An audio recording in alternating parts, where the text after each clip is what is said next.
So let's get started on this mixed metal necklace. If you take a look here, what I've done is combine different colors of rings to create the focal section, and then it's also connected to the back of the necklace using rings facing the other direction.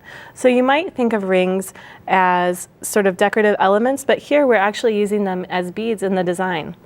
So here are some examples of different sizes, and what I've done here is combine the different patterns and colors. So you'll see I'm interweaving the gold, silver, copper, and then silver on the side of the centerpiece, and then another gold. And then this is just the opposite of that pattern. And this is the type of pattern that's going to be used repeating through the center section of the necklace. And that pattern is, of course, in the instructions, which are online. But we'll start out with, I've already strung my beads and some rings onto beading wire. Now I'm using a copper colored beading wire so that it works really well with my necklace. And this is 018. So it's a nice, thick, durable material that's going to withstand these beads and rings. And you can see here that I'm using a stopper on the end, and this is especially important when you're using a design that's worked from the center, like we're doing with this one, because that's going to prevent your beads from sliding off the end. So we're going to pass some beading wire through a crimp bead to get started, and then we'll attach this to a ring here on the side of the focal section. And this is just a basic crimping technique, and you don't need to use a crimp cover because it's going to be hidden down inside the rings.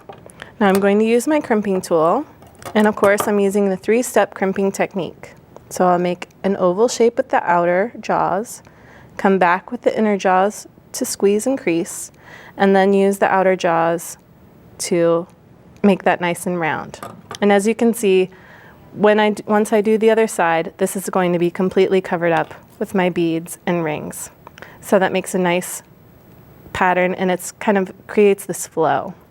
Now I'm using some faux suede lace, and I'm just going to tie a lark's head knot here. To do that, you fold your suede in half and pass it through the ring, then bring the tails of the suede through and just pull it tight, and that has your knot.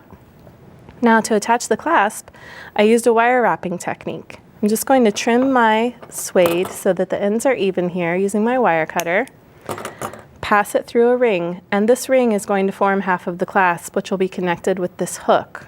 Okay, so I'm just going to bring these tails down and wire wrap this together. And I'm using 22 gauge, and this is copper color wire.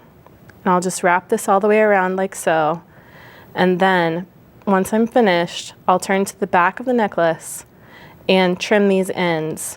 And make sure that you press your ends into the suede. It's really nice and forgiving, and you can use your chain nose pliers to press it in so that it doesn't snag. Okay, so when you're ready to clasp, you can open your hook. Just use my pliers to tweak it a little bit, and this will just clasp directly onto this ring. So we're using rings in 3 different ways. And now that you're an expert, take a look at some of these other ideas for using rings. There's a necklace idea here where you're layering rings on top of a crystal. And you can also combine the mixed metallics to create earrings and a bracelet. And again, just interlacing those rings together using jump rings. All these are really simple connections, and I think rings just add a really dramatic look to your jewelry.